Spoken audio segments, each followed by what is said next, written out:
গরমেও যখন অ্যাডেনিয়াম গাছের সমস্ত পাতা ঝরে যায়, আপনারা যারা নতুন বাগানি আছেন ভাবতে পারেন যে গাছটা এবার হয়তো মারা যাবে। ব্যাপারটা আদৌ সেরকম নয়। সুস্থ অ্যাডেনিয়ামের গাছ যখন তার শক্তি সঞ্চয়ে মন দেয়, তখন সে তার সমস্ত পাতা ঝরিয়ে দিতে থাকে কোনো কারণ ছাড়াই, যার ফলে সে তার শিকড়, কাণ্ড এবং কডেক্সের বৃদ্ধি ঘটাতে সক্ষম হতে থাকে। পর্যাপ্ত পরিমাণ খাদ্য সংগ্রহের পর সে আবার নিজেকে পাতা, ফুল এবং ফল দেবার উপযোগী করে তুলতে থাকে।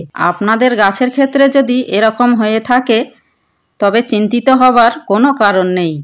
টবের মাটি ভেজা থাকলে জল দেবেন না, মাটি শুকিয়ে গেলে তবেই গাছের গোড়ায় জল দেবেন। শুধু এটুকুই লক্ষ্য রাখতে হবে।